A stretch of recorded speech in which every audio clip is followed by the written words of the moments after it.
And the last part of the earth acronym is hell. You know, is this what our future looks like? You know, the reality, in the US you have been debating a lot what kind of health system. No health system in the world is going to survive if it's only curative.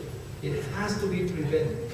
So, and people say, oh, Gil, things have not changed. No, they have changed. This is from the CDC. This is not overweight. This is obesity. 85. And then things are getting worse and worse and worse. And now we have many states that more than 1 out of every 3 people are obese. We say, okay, what does this have to do with walking or cycling? Well, also, you know, the problem with this is that there are so many issues related, you know, anxiety, depression, respiratory problems, heart attacks, and so on. And you know, the reality is that it's getting worse. Look at the US compared with many other countries. The US is the champion. It doesn't make any sense that the wealthiest country in the world, the one that has the possibility of the best education, has the highest obesity rate in the world. And you know, this is basically a balance. Either we intake fewer calories or we burn more calories. So, okay, but let's finish. I want to talk a little bit about Bogota. Why Bogota? Not because in Bogota I was the commissioner of Parks and Recreation. And not because afterwards one of my brothers became mayor. I said, you know, maybe I did a good job as commissioner, and now you were elected mayor. But because Bogota has 1/8 the per capita income than the US. So when I go across the US or Canada or Australia and they say, oh, you know, we don't have the money. Oh, you know, I'm not saying that Bogota is the same league as Austin. No, I was not that crazy. I mean, it's years behind Austin. Nevertheless, we did interesting things. Between 1995 and 2001, we built 5 metropolitan parks, 50 zone, and 800 neighborhood parks. This was one of the metropolitan parks, 880 acres. The Pope came here, gave a mass for 1 million people, and then the city put a wire fence around it. No one could go in. There were no sidewalks, there were no paths, no benches, nothing. And in 36, they planted some trees, but other than that, there was nothing. And in 36 months, we went from this to this. This is where the Pope went, and we did sidewalks and bikeways and areas for cyclists and lots of these children's playgrounds and areas for events and for concerts, the daytime, nighttime, wave pools and so on. And things that people could do at their own pace, at their own time, but also activities that maybe they could do in groups and activities. You know, this is the size of Central Park in New York. And then it's quite nice, and the water is like magic because people like to do all kinds of things. Like on the weekdays, we would get all the children from the schools doing activities. On the weekends, other things. You know, here we had 35,000 people doing aerobics at the same time, trying to beat the world record. So we got like 20 different places where there are aerobics in the ciclovia, and I'm going to show you in a minute. But once in a year, we get all of those 20 points from the ciclovia to this Simon Bolivar Park, and we get over 35,000 people doing aerobics. This is for being sustainable. When we were going to host the cycling champion, the world championship, the cyclists wanted to do the velodrome, but only velodrome. And I said, no, we do the velodrome if and only if we do 3 or 4 sports in the same facility. And they were so upset. They said, no, we don't. I said, okay, then I don't do it. And I'm glad I was told, because now when I go to the facility, I see a Lone Ranger on a bike and hundreds of people on skates. And it's really, really nice. And you know, we're going to do facilities for many activities and for many sports and things that's part of being sustainable. Here we were going to do surface parking. And then the Board of Education was going to do a library. So we said, you know, why don't you do the library with an underground parking? Even if it's in different levels of government, it doesn't matter. It's one taxpayer. So we said the people ended up having a beautiful library with an underground parking. So we got both in the same place. So those are the kind of things that we gotta work on. You know, this is a park very well used. One of the ones that I like a lot, and I see that in San Antonio yesterday, I saw that the river walk, fantastic. Linear parks, because linear parks connect people with people, residential areas with commercial. For example, this linear park is 18 miles across the city. We started in the wealthiest part of the city, and they wanted flower shops, so they did the flower shops and things. And then games and exercises and wayfinders and restaurants and things. And we were crossing the city from one end to the other. And then we went through some of the poorest places, and this is where it ended up. This is before and this is after, with a linear park all around and lots of sport. And we ended up connecting one of the poorest areas of the city with one of the wealthiest. And all of this is also part of city building. And we built 174 miles of physically separated byways in 3 years. 170, a grid. And then it went from 28,000 cyclists to 350,000 cyclists every day. And then all of them separated, you know, and again, having the grid, because if we don't have a grid, people are not going to use it. And we had some places that you could never, not even Austin. But you couldn't have a nightmare like this because it's so poor in some of these neighborhoods that there are no sidewalks or pavement. But look at the quality of the pedestrian places that we build and the quality of the cyclists. And you're going to be consistent. If you say pedestrians first, and then cyclists, and then cars, we didn't have money for all of it.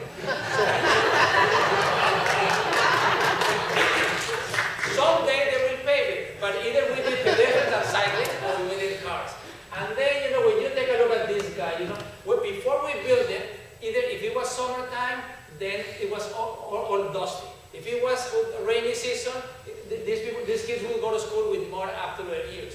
Now they're dignified. Look at how happy this little girl is that her dad is riding her. And these are 3 in 1. That man. And so this was another one, 20 miles across the city, even where the city is growing. So even before there is a road for cars, we did that promenade for venir.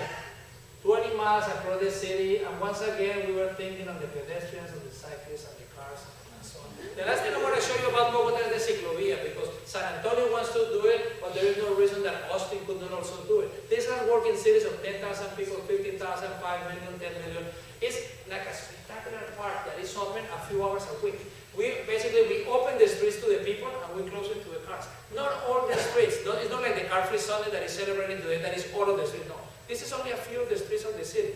And it's not like a marathon that you shut down the city. No, because in the intersections, whenever there is an intersection, if the light is green, the bikes and the pedestrians and the runners cross. If not, they gotta stop. And when I was commissioned, we had a small program, and then we ended up with more than 70 miles.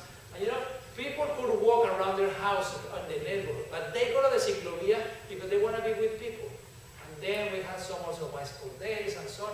And we covered all the city. Why the whole city? Because as we were extending it, more and more people were coming. If people live close to the ciclovia program, then they come out. If they live far away, they don't go. So then we had to do it, and we had different signage. And one of the things about signage that we gotta work on, that we got sponsorships. But when we get sponsors, the sponsor can have up to 20% of the sign.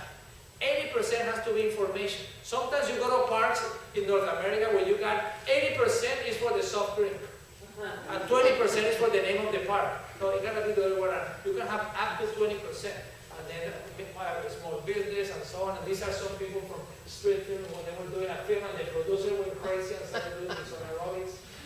They said we have never had so much fun. And we got people trained on all this kind of. But not everybody wants to walk or bike or skate. So then we got aerobics. So that people can do aerobics and people can do also, maybe only 100 people going up in that wall. But people see it. On average, people stay 4 hours and 10 minutes. On average, people do 1 hour of exercise. So they go for 20 minutes run, and then they watch people. And then they do another 20 minutes, and then they have a juice or something. Or the skateboarders or so on, So this is American Airlines magazine doing this, and it's quite interesting. Now we get 1.3 million people every Sunday of the year. 1.3 million. Young and old and rich and poor and everybody. It's amazing. Guadalajara, Mexico. We went to Guadalajara 6 years ago, and 6 years ago, the biggest recreational activity in Guadalajara was a half marathon. 3,000 people, one Sunday a year.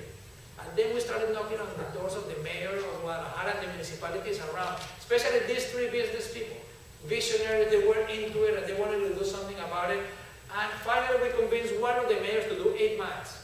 And we started having, this is when the opening, we started having 70,000 people. You see, in intersections, the cars go. If the traffic light is in red, then the cyclists and the pedestrians, they wait. And, this is a newspaper, the newspaper that got 1,500 bikes for free. So if you go in with your ID, you give your ID, they lend you the bike for an hour.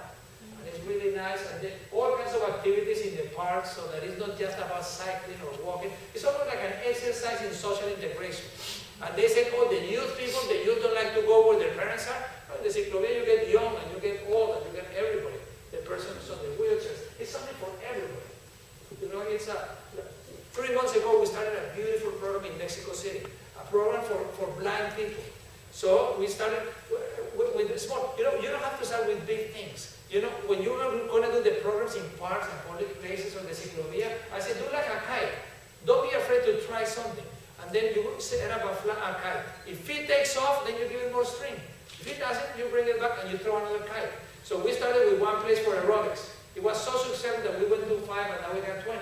In In Mexico City, we bought 2 tandem bicycles for the blind. So we got 2 volunteers that go, and they go in 30-minute rides. And now, in less than 6 months, now we got 15 bicycles, 15 tandem, and on bike rides for half an hour, where volunteers are driving blind people, and they love it. So we're gonna try different things. And in Guadalajara, remember I said the biggest activity was 3,001 Sunday? Well, we just celebrated 6 years, and now they're having 350,000 people every Sunday of the year. So, by the way, this is not about doing an event. This is not like the 4th of July that is once a year. No, it's about a program, so people get into the habit. Portland is doing it, they call it Sunday Parkways, and actually they promote that when you go to the park, like the Bike Texas of Portland, and you gotta piggyback on having a wonderful Bike Texas, so they have free valet parking, so that people give their bike and then they go and use the park. Because people always tend to go for 10, 15 years to the same park, to the park that is close to their home. No, they want them to create incentives to use the Sunday Parkways, go to other parks, go to different parks, and find one of the activities. And like the DOT is teaching the senior people to use the trikes. So this is Mexico City. And then in Mexico City, you know, so this woman, she wasn't very good at physical activity, so she was getting blisters. And look what she's looking at. I think some of you already guessed what she was going to do. Changes Madison, you know, we got San Francisco the weekend, San Francisco the weekend, and this is Chicago, and we got all the things. Winnipeg has a winter ciclovia, which is something that is really, really nice. And then we got, with the World Health Organization, they hired us to help them out on a program. 1,000 cities, 1,000 lives. Last year, every year they celebrate the World Health Day with a theme. Last year was Open Streets. And we did an international workshop, and actually we invited cities. Los Angeles, they had 4 people in the workshop. They came back and they did it in 10, 10, 10. October 10, 2010, they got 100,000 people according to the Los Angeles. And I want to show you something very cool. This video we did, and we showed it in every country, including at the General Assembly of the World Health Organization, promoting, trying to create incentives for people to use it. And the kids went on holidays 2 winters ago. When they came back, she was dressed up as a paddler. And she shut down the parking lot. No car could come. So what she did is she created 5 drop-off zones, so no one could drop off their kids at the school. No less than half a mile from the school. So instead of all the cars coming to one place, now they would go to 5 different places. And many parents say, you know, if I'm going to go to half a mile, I might as well go up all the way. And she said that at the beginning, some of the parents were so aggressive, she thought they were going to beat her up.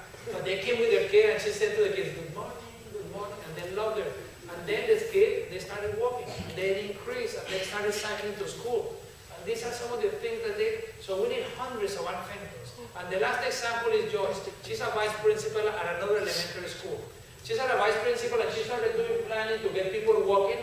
And people say, Joyce, don't be optimist. You know, this neighborhood is very unfriendly to pedestrians. On top of that, most of the people here are immigrants from countries that are very, very warm or hot, like India and Pakistan. And in the middle of the winter, they're not going to walk.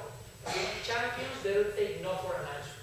They look for the solution. So look how hostile the environment. You don't even see the cyclists and the pedestrians and so on. Big road, this is in front of the school and so on. So she started with her program, and she did her promotion, and just 83% of the kids now are walking to school. 83%. And now those immigrants that would not be walking, now they have their walking buses, and their parents are volunteering, and this is great. So I want to conclude with this. In Austin, we got some challenges, but more than challenges in Austin, we got opportunities. We got great opportunities to create a fantastic city. But we got to define, how do we want to live? That's the key. It's not about the money. It is about progress, but it's not about the money. It is not a technical issue either. It is a political issue. It is a political issue. So we need 6 elements. Number 1, we need leadership. And leadership is like an inventor. We need hundreds of inventors in the schools, in the neighborhood, in the business, everywhere. 2, we need political will. Political will, I mean, is that the general interest must prevail over the particular.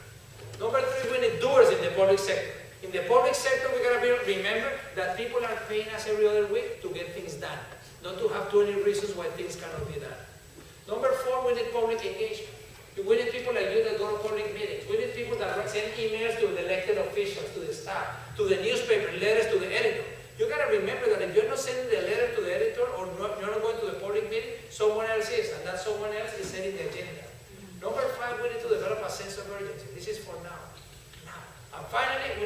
partnerships. You know, you cannot do it alone. So we need to develop partnerships. So let's develop a shared vision of what is the Austin that we want. But shared vision alone is not sufficient because when you don't act, it creates frustration. So we have action. But action without a vision, then it creates chaos because we do a little here, a little there, and nothing is linked, and we ended up doing a Frankenstein. But if we have a shared vision of knowing where we're going, and we do a lot of action, we can transform Austin, and then Texas, and then the continent, and then the world. You know, the ducks are in a row. We have been doing many things right. But now, in addition to doing things right, we gotta do the right things.